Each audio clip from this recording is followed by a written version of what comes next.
Good evening. Tonight I wanted to talk about something that's it's an extremely sensitive subject to a lot of people, and that subject is God and religion. For a long time, I was one of the ones blinded by the control system. I was a devout believer in the fiction that is the control system, and the subject that people hold so absolutely vital to their existence, which is, it's fine that they, that those beliefs are so vital to them. However, I wanted to discuss the absolute power and control that these fictional works sort of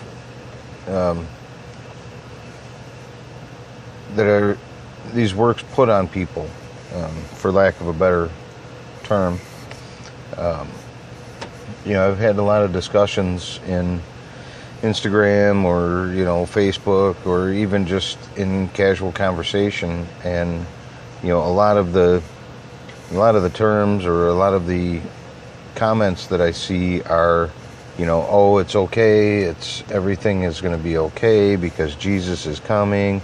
Read the book of Revelation, look at this video, look at that video. But the reality, or the truth of it is that there's really no such thing as God. There's no Jesus, Moses. These may have been historically true or historical existing characters. However, the stories that are portrayed in the Bible, which people cling to so tightly, these stories were written thousands of years before the Bible. Ancient Sumeria, present-day Iraq, they used clay tablets, and they wrote down on these clay tablets their form of writing. And the stories that are written down on these tablets are, there's creation stories there. And the creation stories of, Adamu and Titi, who were the first quote-unquote civilized man. When you read the scriptures and they talk about how the Nephilim and there were giants, and let us make man in our image, and all these point towards a plurality to the deity. And the story of Cain and Abel is that they were found, according to the Sumerian text, that the vizier to the ruler of the palace found the boys in reed baskets. They were taught, one was taught how to farm, one was taught how to shepherd. Well, during a ceremony of the first fruits, which might sound familiar, the Lord of the dwelling, he inadvertently praised one over the other, which in turn created jealousy. And in reality, he didn't praise one over the other in the sense that he said, you did a better job than you. What he did is his son, the Lord of the Manor's son, taught one of the boys. Then the Lord of the Manor's nephew taught another one of the boys. The Lord of the Manor embraced his son, thereby inadvertently blessing one over the other. But this is a story that's 3,000 years before the Bible. The story of Moses being found in a reed basket by quote-unquote royalty. The story of Noah in the ark was 3,000 years before the Bible. The Jesus character in the Bible is a fellow named Galzu in the Sumerian text. And the creation story, the Sabbath, the seventh day, was thousands of years before the Bible. The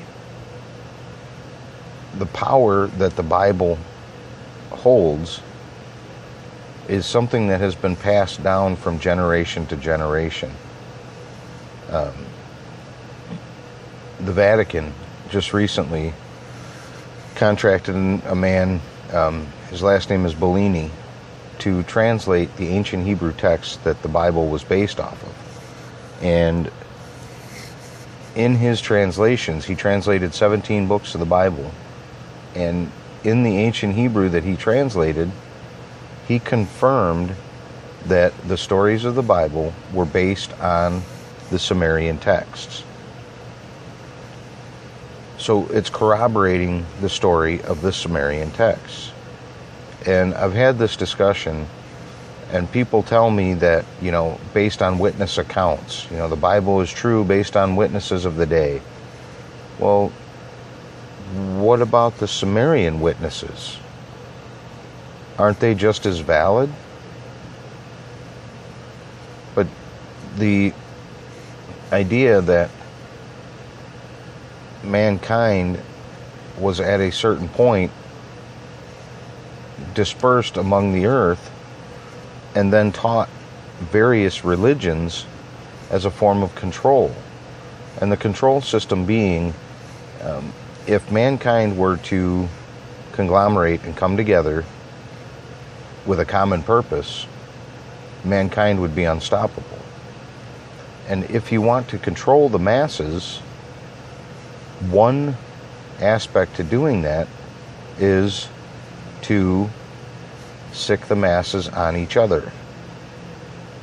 So you introduce various religions, people endear them, hold them to be truths, and then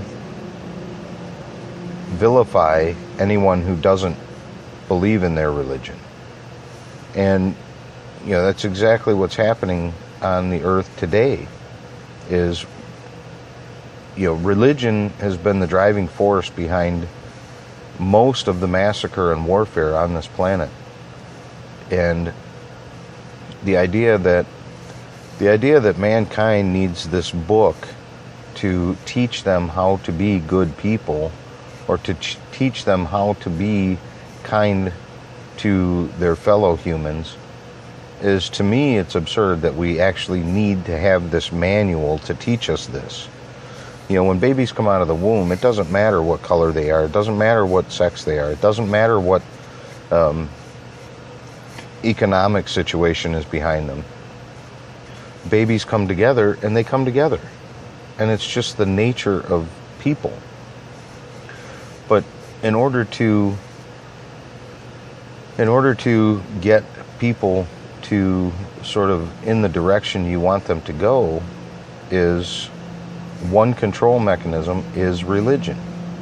And the idea that there's this benevolent creator that just decided, in the multitude of the universe to, as far as we know, choose this one destination and allow sin into our existence, ultimately leading to the sacrifice of his son in order to get people to be obedient and subject themselves to his quote-unquote grace.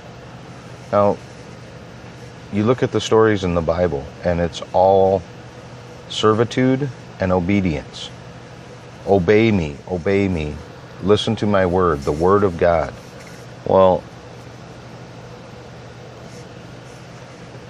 it was like 200 testimonies that were submitted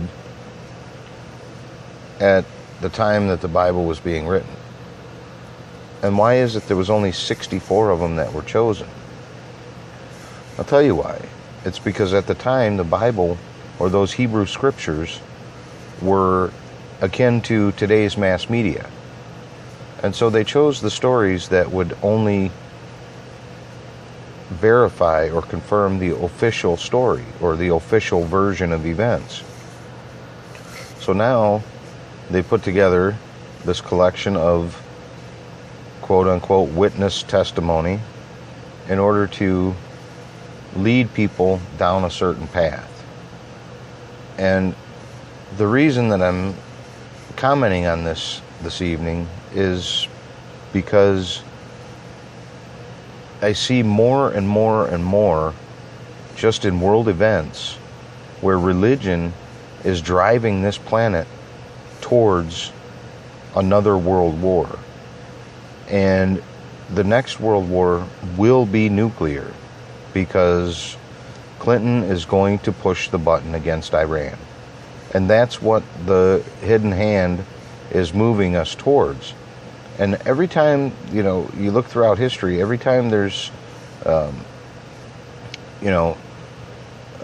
apparent, destitution on the planet, well, the number of conversions rises. And so now, people are converting to Christianity or Catholicism or, Jesus, the Bible, because they see a rise in the Islamic faith. Well, that's exactly the way the design is.